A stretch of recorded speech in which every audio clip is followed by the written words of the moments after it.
Hello doctor. ఇవాళ hello డాక్టర్లో మనం discuss చేసుకోబోయే టాపిక్ సంతానలేమి సమస్యలు. అసలు సంతానలేమి సమస్యలకి మగవాళ్ళలో కావచ్చు, ఆడవాళ్లలో కావచ్చు ఈ మధ్య కాలంలో ఎలాంటి కారణాలు చూస్తున్నారు? అలాగే హార్మోన్ల అసమతుల్యత, హార్మోన్స్ ఇంబ్యాలెన్స్కి ప్రధాన కారణాలేంటి? పిల్లలు పుట్టడంలో హార్మోన్స్ ఎట్లాంటి పాత్ర పోషిస్తాయి? అలాగే పిల్లలు పుట్టకపోవడానికి ఈ మధ్య కాలంలో ఇంకా ఇతరత్ర ఎలాంటి కారణాలు చూస్తున్నారు? వాటికి ఎలాంటి పరిష్కార మార్గాలు ఉన్నాయి? ఇవన్నీ కూడా మనకు డీటెయిల్గా తెలియజేయడానికి 49 సంతాన సాఫల్యత మరియు పరిశోధనా కేంద్రం నుంచి డాక్టర్ మౌనిక గారు మనతో ఉన్నారు. వారిని అడిగి మరిన్ని వివరాలు తెలుసుకుందాం. Hello doctor, welcome to our studio. Thank you. Yeah, so hormones imbalance అనేది ఈ మధ్యకాలంలో చాలా కామన్ అయిపోయింది. ఎందుకంటే ప్రాపర్ టైమింగ్స్ అనేవి ఎవ్వరూ లేరు because of life style. So కానీ హార్మోన్సే సంతానానికి ప్రధానంగా ముఖ్య పాత్ర పోషిస్తాయని తెలుసు. అంటే దీనికి వీటికి ఏంటి సంబంధం అండి? హార్మోన్స్ అన్న వెంటనే ఎన్నో ఉంటాయండి బాడీలో, రకరకాల హార్మోన్స్. కొన్ని కిడ్నీ వర్కింగ్ కోసం కావచ్చు, కొన్ని బ్రెయిన్ కోసం, కొన్ని హార్ట్ కోసం. సో అదేవిధంగా అండాశయాల కోసం వర్క్ చేసే హార్మోన్స్ ప్రధానంగా రెండు, FSH, LH, follicular stimulating hormone, luteinising hormone అంటాం. ఈ రెండు సిగ్నల్స్ కూడా ఎక్కడి నుంచి రిలీజ్ అవుతాయి అంటే బ్రెయిన్లో పిట్యూటరీ అని ఒక ఆర్గాన్ ఉంటుంది, ఆ ఆర్గాన్ నుంచి విడుదలవుతాయి.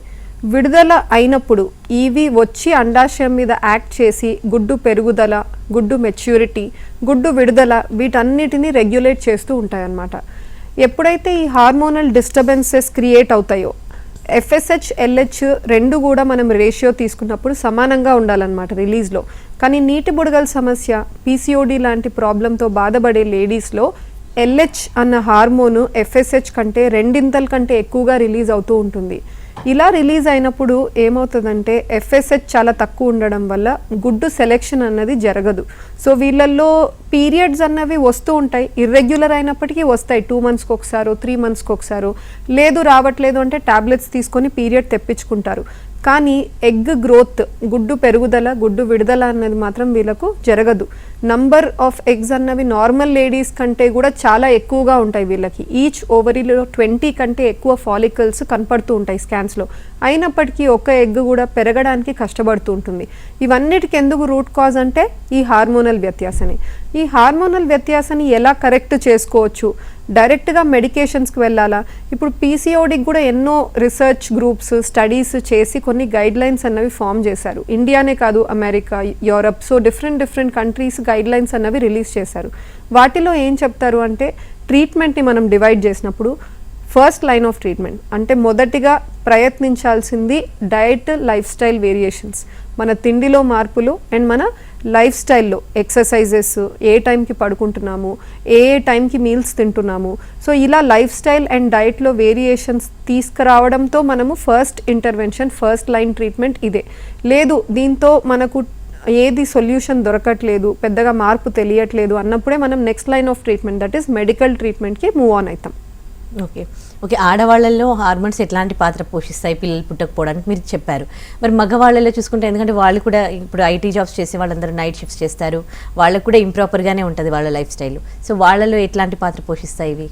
సో మెన్లో మాట్లాడితే ద సేమ్ హార్మోన్స్ అండి. ఇప్పుడు ఇందాక నేను ఏదైతే పేర్లు చెప్పానో FSH, LH, మెన్లో కూడా అవే హార్మోన్స్ ఉంటాయి. మెన్లో కూడా మెదడు నుంచే రిలీజ్ అవుతాయి. మనలో ఏమవుతుందంటే వచ్చి అండాశయాల మీద యాక్ట్ చేస్తున్నాయి. అదే మెన్లో ఏమవుతుందంటే మగవాళ్ళలో ఈ రిలీజ్ అయిన హార్మోన్స్ టెస్టిస్ మీద యాక్ట్ చేస్తాయి, బీజాల మీద. యాక్ట్ చేసినప్పుడు ఆ టెస్టిస్లో కణాలు ఉత్పత్తి అవుతాయి. టెస్టిస్లోనే ఇంకొక హార్మోన్ కూడా ఉత్పత్తి అవుతుంది, టెస్టోస్టిరాన్. ఎంతోమంది మగవాళ్ళకి FSH, LH అన్న హార్మోన్స్ ఐడియా ఉండకపోవచ్చు, కానీ ఈ టెస్టోస్ట్రాన్ అన్న మాట వింటూ ఉంటారనమాట. పర్టిక్యులర్గా ఎవరైతే జిమ్కి వెళ్తున్నారో, ఎక్సర్సైజెస్ చేస్తారు, ఎవరికైతే బాడీ తయారు చేసుకోవాలని ఇంట్రెస్ట్ ఉంటుంది, లేదా స్పోర్ట్స్ పీపుల్, అథ్లీట్స్, వీళ్ళందరికీ టెస్టోస్ట్రాన్ అన్న హార్మోన్ గురించి బాగా తెలిసి ఉంటుంది. ఈ టెస్టోస్ట్రాన్ లెవెల్స్ మగవాళ్ళలో అడిక్వేట్ లెవెల్స్ ఉంటేనే కణాల ఉత్పత్తి కరెక్ట్గా జరుగుతూ ఉంటుంది. ఈ టెస్టోస్ట్రాన్ లెవెల్స్ ఏ సందర్భాల్లో తగ్గచ్చు అంటే స్మోకింగ్, ఆల్కహాల్. ఈ ఆల్కహాల్ తీసుకునే వాళ్ళు, ఎక్కువగా డ్రింకింగ్ చేసే వాళ్ళకి ఏమవుతుందంటే పొట్ట రీజన్లో ఎక్కువగా ఫ్యాట్ చేరుకుంటుంది. ఫ్యాట్ చేరుకున్నప్పుడు ఈ టెస్టోస్ట్రాన్ లేడీ హార్మోన్ ఈస్ట్రోజన్కి కన్వర్ట్ అయిపోతూ ఉంటుంది. దానివల్ల టెస్టోస్ట్రాన్ లెవెల్స్ తగ్గిపోయి వీర్య కణాల సంఖ్య, కదలిక అంతా కూడా పడిపోయే అవకాశాలు ఉంటుంది. ఇంకొక సిచ్యువేషన్ ఎక్కడ అంటే ఎక్కువగా ఈ త్వరగా బాడీ తయారు చేసుకోవాలి అని స్టెరాయిడ్స్ తీసుకుంటారు జిమ్ వెళ్ళే వాళ్ళు, టెస్టోస్ట్రాన్ ఇంజెక్షన్స్ అట్లా. అవి తీసుకున్నప్పుడు బయట నుంచి వచ్చినప్పుడు ఏమవుతుందంటే మెదడుకి ఈ సిగ్నల్స్ ఏవైతే పంపించాలో బీజంకి ప్రొడక్షన్ కోసము అవసరం లేదేమో, టెస్టోస్ట్రాన్ ఆల్రెడీ బాడీలో ఉంది కదా అని రిలీజ్ చేయడం తగ్గించేస్తుంది. అలా కూడా కణాల నంబర్స్ పడిపోయే అవకాశాలు ఉంటుంది. Next non vegetarian. ఈ నాన్ వెజిటేరియన్ ఇప్పుడు మనకు చికెన్ కానీ మటన్ కానీ తినేది ఏమవుతుందంటే అది ఆర్గానిక్ మీట్ కాదు, పౌల్ట్రీ ఫామ్స్లో ఇంజెక్షన్స్ ఇచ్చి త్వరగా గ్రోత్ రావాలని కోళ్ళకి. సో అట్లా స్టెరాయిడ్స్ ఇచ్చినప్పుడు ఏమవుతుందంటే ఆ కోళ్ళ ద్వారా వచ్చి మనం కన్జ్యూమ్ చేసే చికెన్లో కూడా స్టెరాయిడ్స్ మనం కన్జ్యూమ్ చేస్తున్నాం. ఆర్గానిక్ మీట్ దొరక్కపోవడం వల్ల మనకు దొరికే మీట్లో స్టెరాయిడ్స్ ఎక్కువ ఉండి మెన్లో కణాలు పడిపోయే అవకాశాలు ఉంటాయి. కుదిరితే లిమిట్ చేయాలండి. Maybe once a week or twice a week కంటే ఎక్కువగా నాన్ వెజిటేరియన్ని తీసుకోకుంటే better, ideal, as long as మనకు ఆర్గానిక్ మీట్ అవైలబుల్ లేనంత వరకు. ఓకే, సో మీరు చాలాసార్లు చెప్పారు ఈ మధ్యకాలంలో పీసీఓడి, అలాగే హార్మోనల్ ఇంబ్యాలెన్స్, ఇవన్నీ కూడా చాలా, థైరాయిడ్, ఇలాంటివి చాలా కామన్ అయిపోయాయి కదా. ఇవి కూడా పిల్లలు పుట్టకపోవడానికి కొంచెం ఇబ్బంది కలిగిస్తున్న సందర్భాలు కూడా మనం చూస్తూ ఉన్నాం కదా. సో మరి వీటిని కంట్రోల్ చేస్తూ వాళ్ళకి పిల్లలు పుట్టాలంటే ఎట్లా, ఎలాంటి కాజెస్తో మీ దగ్గరికి ఎక్కువగా రావడం జరుగుతుంది? సో మా దగ్గర వచ్చినప్పుడు లేడీస్ ఏమవుతుందంటే ఒకటి ప్రైమరీ ఇన్ఫర్టిలిటీతో వస్తారు, కొంతమంది సెకండరీ ఇన్ఫర్టిలిటీతో వస్తారు. ప్రైమరీ ఇన్ఫర్టిలిటీ అంటే వాళ్ళకి ఇంతవరకు ఎప్పుడు ప్రెగ్నెన్సీ అన్నది కలగలేదు. లేదు సెకండరీ ఇన్ఫర్టిలిటీ అంటే ఒక ప్రెగ్నెన్సీ వచ్చింది, అది మిస్క్యారేజ్ అయినా లేదా డెలివరీ అయ్యింది, కిడ్ ఉన్నారు బాయ్ లేదా గర్ల్, అండ్ సెకండ్ ప్రెగ్నెన్సీ కష్టంగా ఉంది. సో ఇటువంటి సినారియోస్ బ్రాడ్గా డివైడ్ చేస్తే ఈ రెండు లేడీస్ని మేమేం డిఫరెంట్గా ట్రీట్ చేయం. అంటే ఒక లేడీకి ఆల్రెడీ ప్రెగ్నెన్సీ వచ్చింది కదా, సో పెద్దగా ఈ టెస్ట్ అవసరం లేదు, ఆ టెస్ట్ అవసరం లేదు, లేదా ఖచ్చితంగా భర్తలో కణాలు అయితే బాగానే ఉండుంటాయి ఒకసారి ప్రెగ్నెన్సీ వచ్చింది అని, అటువంటి అజంప్షన్స్ అయితే చేసుకోం. ఖచ్చితంగా రెండు లేడీస్లో ట్రీట్మెంట్స్, ఇన్వెస్టిగేషన్స్ అన్నీ చాలా మటుకు సిమిలర్గా ఉంటాయి. ఇద్దరిలో ఏం చేస్తామంటే బేసిక్ హిస్టరీ తీసుకుంటాం, మ్యారేజ్ ఎంత టైం అవుతుంది, వాళ్ళ పీరియడ్స్ రెగ్యులర్గా వస్తున్నాయా లేదా వేరే కోమార్బిడిటీస్ మీరు అన్నట్టు థైరాయిడ్, నీటి బుడగల సమస్య, బీపీ, షుగర్, ఇటువంటివి ఏమన్నా సమస్యలు ఉన్నాయా, హస్బెండ్లో కూడా ఏమన్నా మెడికల్ కండిషన్స్ ఉన్నాయా, వాళ్ళ వీర్య కణాల పరీక్ష ఎలా ఉంది, ఈమె స్కాన్, ట్యూబ్స్ ఓపెన్ ఉన్నాయా లేదా, ఇటువంటి టెస్ట్ చేసుకొని ముందుకెళ్తాం. ఎక్కువగా మేము ఈ కాలంలో చూసే ప్రాబ్లం ఏంటి అంటే డెఫినెట్గా ఎల్డర్లీ ఏజ్ గ్రూప్లోనే ప్లాన్ చేస్తున్నారు ప్రెగ్నెన్సీస్. ఇంచుమించు 30+ ఎక్కువగా ఉన్నారు మాకు. సో ప్లాన్ చేయడమే వాళ్ళు మ్యారేజ్ 27, 28కి చేసుకొని ఇమీడియట్గా ప్రెగ్నెన్సీ వద్దనుకొని 30+ వెన్ దే స్టార్ట్ ప్లానింగ్, ఆ ఏజ్ వల్ల వాళ్ళ ఎగ్ నంబర్స్ పడిపోయి లేదా క్వాలిటీ డిక్లైన్ అవ్వడం వల్ల వాళ్ళు ప్రెగ్నెన్సీ ఈజీగా రావడం, కష్టమై రావడం ఎక్కువగా వీఆర్ సీయింగ్ అనమాట. So major factor age group అంటాను. సెకండ్ వచ్చేసి ఈ డయట్, మన వెయిట్ చేంజెస్, వీటన్నిటి వల్ల థైరాయిడ్, పీసీఓ కూడా ఇప్పుడు ముందు కంటే చాలా ఎక్కువగా కనపడుతుంది లేడీస్లో. ఓకే, అంటే ఏంటండి వీళ్ళకి ట్రీట్మెంట్ ఎట్లా? ఇప్పుడు ఎందుకంటే ఒకసారి థైరాయిడ్ వచ్చినా కానీ పీసీఓడి వచ్చినా కానీ వన్స్ వచ్చిందంటే పోవు కదా. సో మరి వీటిని కంట్రోల్లో పెట్టి పిల్లలు పుట్టాలి అని అంటే ఎట్లాంటి ట్రీట్మెంట్ ఇస్తారు? ఇప్పుడు థైరాయిడ్ లాంటివి ఇన్వెస్టిగేషన్స్ చాలామంది లేడీస్ ఒక అబార్షన్ అయినా ప్రెగ్నెన్సీ రాలేదు అన్న, లేదా ప్రెగ్నెన్సీ వచ్చి 4th month, 5th month or in fact even 6th, 7th మంత్లో కూడా సడన్గా లోపల బేబీ హార్ట్ బీట్ ఆగిపోవడం ఇలా జరుగుతూ ఉంటాయి. ఏవి జరిగినా లేడీస్ ఎక్కువగా ఈ థైరాయిడ్, పీసీఓడికి అట్రిబ్యూట్ చేస్తూ ఉంటారు అనమాట. కాజ్ వీటి వల్లనే అయిందా, సో దానివల్లనే ఈ సిచ్యువేషన్ వచ్చింది అని అంటూ ఉంటారు. కానీ థైరాయిడ్, పీసీఓడి అన్నది చాలా బేసిక్ మెడికల్ కండిషన్స్ అండి. అవి ఎక్కడో ప్రాబ్లం క్రియేట్ చేయొచ్చు. దాన్ని కంట్రోల్ తీసుకోవాలి అంటే బేసిక్ మన లైఫ్ స్టైల్ వేరియేషన్స్, మెడిసిన్స్తో కుదురుతుంది. కాబట్టి ఖచ్చితంగా ఆ ట్రీట్మెంట్ అనేది మేము మొదలు పెడతాము. పీసీఓడికి కానీ థైరాయిడ్కి కానీ మెడికేషన్స్ ఇస్తాం. దానికి పోగా ఎక్స్ట్రాగా సపోర్ట్ ఏదైతే అవసరం ఉంటుందో ట్యాబ్లెట్స్ ఫామ్లో ఎగ్ గ్రోత్ని తీసుకురావడానికి, ఎగ్ విడుదల కాస్ట్ చేయడానికి, లేదా విడుదలైన తర్వాత కూడా last 15 days next half of cycle support చేయడానికి, ప్రెగ్నెన్సీ ఒకవేళ వస్తే ప్రీ క్లినికల్ అంటాం. అంటే ప్రెగ్నెన్సీ వచ్చి ఎంబ్రియో వచ్చి గర్భసంచిలో అతుక్కొని మనకు డిటెక్ట్ అవ్వాలి యూరిన్ ప్రెగ్నెన్సీ టెస్ట్లో కానీ స్కాన్లో కానీ, అప్పుడు దాన్ని క్లినికల్ ప్రెగ్నెన్సీ అంటాం. కానీ నిజానికి స్టడీస్లో ఏమంటాయంటే 30% కేసెస్లో ప్రీ క్లినికల్ లాసెస్ అవుతున్నాయి అంటారు. అంటే లోపల ట్యూబ్లో ఎగ్ కణం కలిసి పిండం ఏర్పడింది, కానీ ఏర్పడిన పిండము గర్భసంచిలో అతుక్కోక ముందే మనకు లాస్ అవుతుంది అనమాట. దాన్ని ప్రీ క్లినికల్ లాసెస్ అంటారు. సో ఆ రీజన్ని కూడా, ఆ పర్టిక్యులర్ టైంని కూడా మేము సపోర్ట్ చేయాలన్న ఉద్దేశంతో later half next 15 days of సైకిల్లో కొన్ని టాబ్లెట్స్ పెడతాం, ల్యూటియల్ ఫేజ్ సపోర్ట్ అంటాం. సో ఆ విధంగా కూడా మేము సపోర్ట్ అనేది ఆఫర్ చేస్తాం కపుల్స్కి. ఓకే, కాలర్స్ లైన్లో ఉన్నారు. విశాఖపట్నం నుంచి లోకేశ్వరి గారు. లోకేశ్వరి గారు, డాక్టర్ గారితో మాట్లాడండి. నమస్తే మేడం. నమస్తే అండి. మేడం తెలుగు బాగా రాదు, హిందీలో మాట్లాడుతున్నాను మేడం. जी बोलिए. मैडम मेरा 39 एज होता है मैडम. ठीक है. 1 ईयर हुआ शादी होके. ठीक है. एक बेबी मतलब हुआ था. हम्म. अक्टूबर में मतलब हुआ था, डेथ हो गई मैडम. बेटा हुआ था. डिलीवरी होने के बाद? हाँ, डिलीवरी होने के बाद में 3 डेज था मैडम. 3 डेज के बाद में डेथ हो गई मैडम. ठीक है. तो वही हम लोग और होएगा कि नहीं होएगा आप तो पूछ रहे हैं. अभी बेबी का डेथ होके कितना समय हो गया? वही अक्टूबर 23 को मैडम, 25 को डेथ हुआ. लास्ट ईयर, पिछले साल में? हाँ मैडम. ओके. नॉर्मल डिलीवरी हुआ था कि सिजेरियन हुआ था आपको? सीजरियन हुआ था मैडम. ठीक है.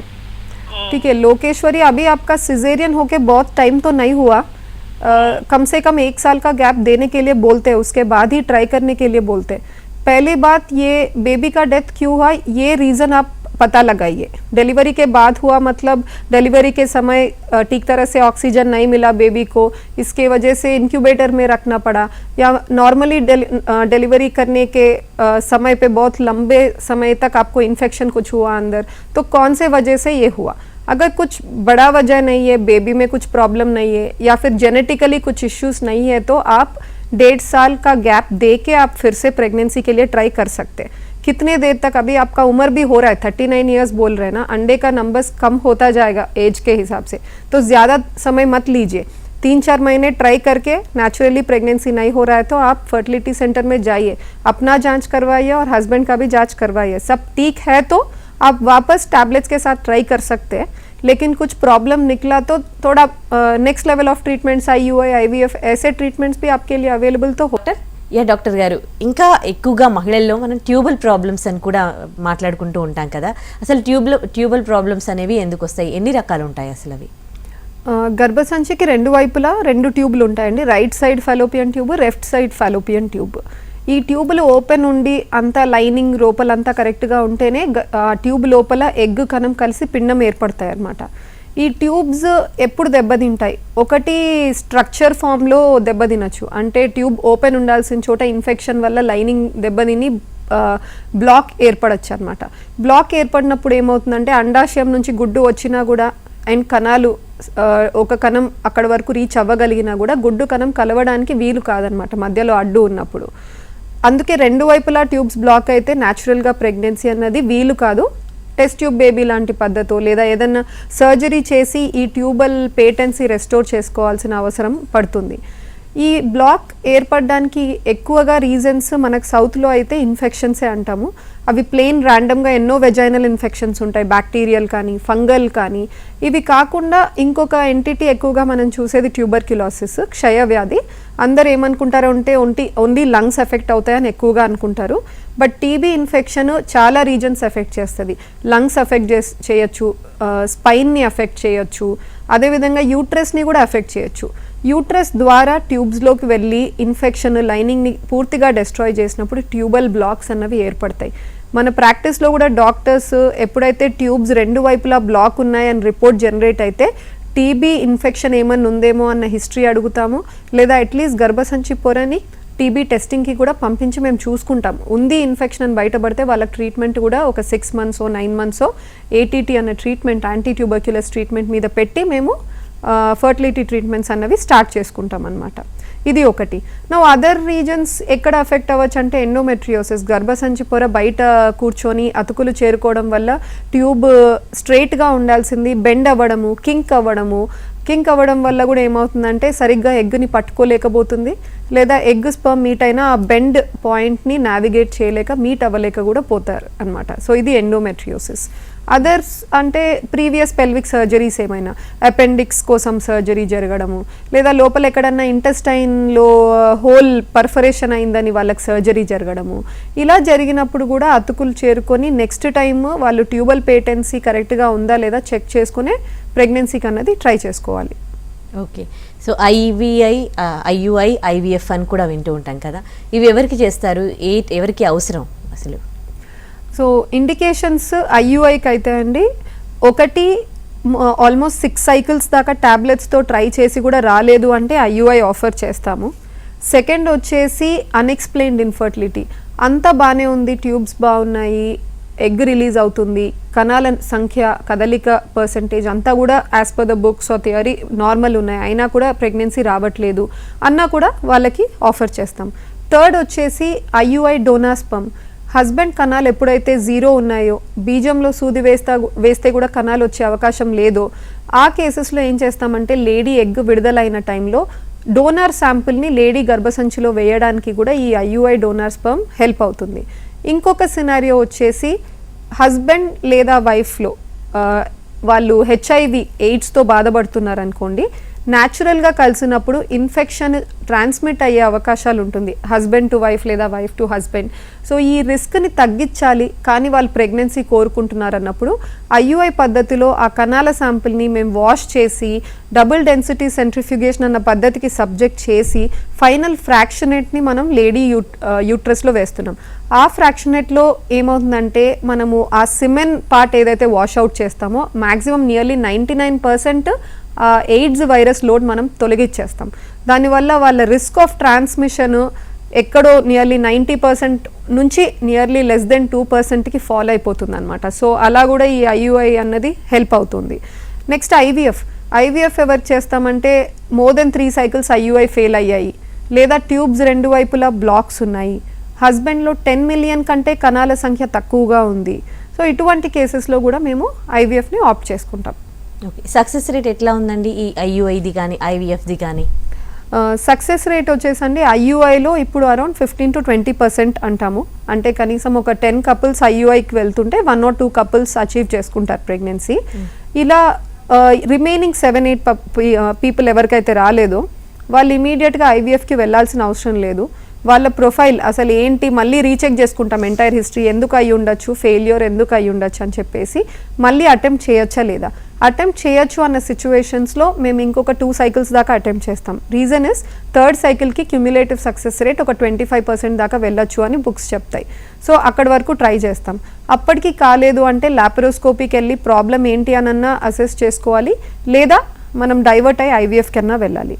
నౌ టెస్ట్ ట్యూబ్ బేబీ పద్ధతి ఐవీఎఫ్ అయితే ఉన్న ట్రీట్మెంట్స్లో మోస్ట్ అడ్వాన్స్ ట్రీట్మెంట్ ఇప్పుడు అవైలబుల్ ఫర్టిలిటీ ట్రీట్మెంట్స్లో, దాంట్లో సక్సెస్ రేట్ ఆల్మోస్ట్ 50 to 55% దాకా ఉంటుంది.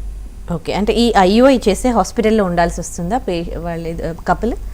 నో, ఐయుఐ అనే కాదు, ఐవీఎఫ్లో కూడా ఎక్కడ కూడా ఓవర్ నైట్ అడ్మిట్ అవ్వాల్సిన అవసరం ఉండదు hospitals. Majority of fertility centres ఎవరైతే యాంటీనేటల్ అంటే ప్రెగ్నెన్సీ డెలివరీ ఇవన్నీ చూడట్లేదు, ఓన్లీ ఫర్టిలిటీ ట్రీట్మెంట్స్తో డీల్ చేస్తున్నారో they are usually open till evening, nights open ఉండవు అసలు. ఎందుకంటే ఐవీఎఫ్ ట్రీట్మెంట్లో కూడా ఎక్కడైతే మేము మత్తు ఇచ్చి ఎగ్స్ తీయాలో అక్కడ కూడా వాళ్ళు మార్నింగ్ వస్తే ప్రొసీజర్ అయిపోయాక ఆఫ్టర్నూన్ లేదా ఈవినింగ్ వాళ్ళ ఇంటికి వెళ్ళిపోవచ్చు. సో ఎక్కడ కూడా అడ్మిట్ అవ్వాల్సిన అవసరం అయితే ఉంటుంది. మరో కాలర్ లైన్లో ఉన్నారండి, కాకినాడ నుంచి భారతి గారు మాట్లాడండి డాక్టర్ గారితో. హలో హలో భారతి గారు. Good afternoon madam. Good afternoon అండి, చెప్పండి భారతి గారు. హలో, నాకు మ్యారేజ్ అయ్యి 4 years అవుతుంది మేడం. ఓకే అండి. సో ఇక్కడ వరకు సంతానం లేదని చెప్పేసి TV9 ఫర్టిలిటీ 9 కాల్ చేశాము. ఓకే అండి. సో ప్రాబ్లమ్ హాస్పిటల్కి వెళ్ళినా ఏమీ లేమంటున్నారు కానీ no result madam. Okay, treatment ఏమేమి జరిగాయండి ఇంతవరకు మీకు? జస్ట్ మెడిసిన్స్ జరిగాయి మేడం. మెడిసిన్స్ ఎన్ని సైకిల్స్ జరిగాయి అలా? ఏంటి మేడం? ఎన్ని సైకిల్స్ ఎన్ని మంత్స్ ట్రై చేశారండి అలా టాబ్లెట్లతో? మినిమం 3 years యూజ్ చేస్తాం మేడం. 3 years. ట్యూబ్స్ కూడా ఓపెన్ ఉన్నాయని చూసుకున్నారా అండి? అన్ని బాగానే ఉన్నాయి మేడం. పోనీ ఐయుఐ లాంటి ట్రీట్మెంట్స్ ఏవి అటెంప్ట్ చేయలేదా మీరు ఈ 3 yearsలో? అయ్యో ఒకసారి చేసాం మేడం, ఫెయిల్ అయింది. 2 times చేసాము. 2 times చేశారు. ఓకే అండి. నౌ 2 times ఐయుఐస్ అయిపోయాయి అంటున్నారు. మీ కేసులో బెస్ట్ ఏంటి అంటే మళ్ళీ రీఅసెస్ చేసుకోవడం అండి. ఒకటి, హస్బెండ్ది ఓన్లీ సిమెన్ అనాలిసిస్ అయింది అంటే హస్బెండ్కి కూడా కొన్ని ఎక్స్ట్రా టెస్ట్ ఉంటాయన్నమాట. సిమెన్ అనాలిసిస్ వీర్య కణాల పరీక్షలో మనం నంబర్ ఎన్ని ఉన్నాయి, ఎన్ని కదులుతున్నాయి అనేది మాత్రమే చూస్తున్నాము. ఎన్నో విషయాలు మనకు తెలియదు. స్పర్మ్ క్వాలిటీ ఎలా ఉంది, దాంట్లో జీన్స్ ఎలా ఉన్నాయి, అవన్నీ మనకు తెలియదు. చేద్దాము కొన్ని ఎక్స్ట్రా అడ్వాన్స్ టెస్ట్ చేసుకోవాలి అంటే ఒకటి స్పర్మ్ డిఎఫ్ఐ అని టెస్ట్ ఉంటుందండి, డిఎన్ఏ ఫ్రాగ్మెంటేషన్ ఇండెక్స్. స్పర్మ్లో జీన్స్లో ఎట్లా బ్రేక్స్ ఎక్కువగా ఉన్నాయా, మోర్ దెన్ 30% ఉంది, లేదు లెస్ దెన్ 5% ఉందంటే ఇట్ ఈస్ గుడ్ అనమాట. సో ఆ టెస్ట్ ఒకసారి మీరు నియరెస్ట్ డయాగ్నోస్టిక్ సెంటర్ లేదా ఫర్టిలిటీ సెంటర్ ఎక్కడైతే అవైలబిలిటీ ఉందో ఒకసారి చేయించుకోండి. అది ఎలా ఉందో కూడా చూసుకొని మెడికేషన్ తీసుకొని maybe you can try 1 more cycle of IUI. Me side నుంచి ఇప్పుడు ఓన్లీ 2 cycles అయ్యాయి అంటున్నారు కాబట్టి డైరెక్ట్గా లాప్రోస్కోపీ వెళ్తారా లేదా IVF లాంటి ఆప్షన్స్ కూడా మీకు ఇప్పుడు ఓపెన్ ఉంటాయి. IVF నేను అన్నట్టు we don't follow rigid protocol, అందరికీ 6 times ఇలా ట్రై చేస్తాం, 3 times IUIs చేస్తాం అన్నది it is not uniform in everybody. కొంతమందిలో వి డీవియేట్, కొంతమందికి 1 time IUI ట్రై చేసి IVFకి వెళ్ళిపోతూ ఉంటారు, లేదా కొంతమంది అసలు IUIs చేసుకోకుండా డైరెక్ట్ IVF ఆప్ట్ చేసుకుంటారు. Reasons can be different. కొంతమంది ఎక్కువ సక్సెస్ రేట్ ఉన్నది డైరెక్ట్గా వెళ్ళాలనుకుంటారు, లేదా ఇంకొంతమందిలో ఎగ్ నంబర్స్ పడిపోతున్నాయి, AMH వాల్యూ కొంచెం తక్కువగా ఉంది, సో ఆ రీజన్ వల్ల IUIస్లో మనం ఎక్కువగా టైం వేస్ట్ చేయకూడదు లేడీస్లో అన్న ఉద్దేశంతో కూడా we go on to IVF. So మీ history I do not know completely, but మీ డాక్టర్తో ఈ పర్టిక్యులర్ ఫ్యాక్టర్స్ మీకు మాట్లాడుకొని next step of treatment you should take it. అంటే ఊరికే కావట్లేదు అని మీరు డ్రాప్ అవుట్ అవ్వద్దండి, ఎందుకంటే మీరు టైం వేస్ట్ చేసుకుంటున్నారు. ఏజ్ అన్నది పెరిగిపోతూనే ఉంటుంది, ఎగ్ నెంబర్స్ అన్నవి ఫాల్ అవుతూనే ఉంటాయి, కాబట్టి మీ ట్రీట్మెంట్ని మీరు కంటిన్యూస్గా పెట్టుకోవడం better instead of just leaving it in between. Okay. So ఈ మధ్య కాలంలో అంటే సెలబ్రిటీలే కావచ్చు, నార్మల్గా ఎవరైనా సరే ఆఫ్టర్ 30 మ్యారేజ్ చేసుకుంటున్నారు. సో అప్పుడు అంటే ఎగ్ కౌంటింగ్ తగ్గిపోతుంది అని మీరు చెప్తూ ఉన్నారు కదా, మరి వాళ్ళకు వేరే ఆప్షన్స్ ఏమైనా ఉన్నాయా? ఇప్పుడు అందరూ ఎక్స్ట్రీమ్ ఆప్షన్స్ తీసుకోవాల్సిన అవసరం లేదండి. ఇప్పుడు Priyanka Chopra actress out in the open she's come and she told that తన ఎగ్స్ తను ఫ్రీజ్ చేసుకున్నారు బికాస్ షీ వాంటెడ్ తన కెరియర్ ప్రయారిటీ ఇచ్చి she wanted to plan later on in the ఫ్యూచర్లో ఎప్పుడైతే ప్రెగ్నెన్సీ కావాలనుకుంటుందో, కిడ్స్ని ప్లాన్ చేయాలనుకుంటుందో అప్పుడు యూస్ చేసుకోవచ్చు అన్న ఐడియాతో ఇది పెట్టుకున్నారు. So this option is available, egg freezing. దీన్ని IVF ద్వారానే, టెస్ట్ ట్యూబ్ బేబీ పద్ధతి ద్వారానే మేము లేడీస్కి ఇంజెక్షన్స్ ఇచ్చి ఎగ్స్ని బయటికి తీసాక పొటెన్షియల్ పార్ట్నర్ ఎవరన్నా ఉన్నారు, హస్బెండ్ ఉన్నారు అంటే వాళ్ళ స్పర్మ్స్ వేసుకొని ఎంబ్రియోస్నన్నా ప్రిజర్వ్ చేసుకోవచ్చు. లేదు వాళ్ళకి పెళ్ళి కాలేదు, ఇంకా పార్ట్నర్ ఎవరు అనుకోలేదు అంటే వాళ్ళు తీసిన ఎగ్స్ని యాజ్ ఇట్ ఈస్ వాళ్ళు ఫ్రీజ్ చేసుకొని లేటర్ ఆన్ కూడా ప్రెగ్నెన్సీ ప్లాన్ చేయొచ్చు. బట్ అదర్వైజ్ ఆల్రెడీ వాళ్ళకి పెళ్ళి అయ్యింది, మీరు ట్రీట్మెంట్ తీసుకోవాలి అనుకుంటున్నారంటే they can just come over. But otherwise this egg freezing, social egg freezing అంటారు దీన్ని, ఎందుకంటే అది మన కెరియర్ కోసం, సోషల్ రెస్పాన్సిబిలిటీ కోసం మనం చేస్తున్న పద్ధతి కాబట్టి ఈ సోషల్ ఎగ్ ఫ్రీజింగ్ పద్ధతి అయితే it is available for the ladies later on plan చేసుకోవడానికి ప్రెగ్నెన్సీని. ఓకే. అలాగే IUI IVF ద్వారా పిల్లలు పుట్టితే వాళ్ళు నార్మల్ పిల్లల్లాగే ఉంటారా, హెల్దీగానే ఉంటారా? ఖచ్చితంగా అండి. IUI IVF ఇప్పుడు స్కూల్స్లో కూడా మనకు తెలియదు కదా ఎంతమంది IUI ద్వారా కన్సీవ్ అయ్యారు, IVF ద్వారా కన్సీవ్ అయ్యారు. వాళ్ళందరు పిల్లలు IQ కానీ వాళ్ళ పర్ఫార్మెన్స్ అకాడమిక్ కానీ లేదా స్పోర్ట్స్ పరంగా కానీ it is at par with normal.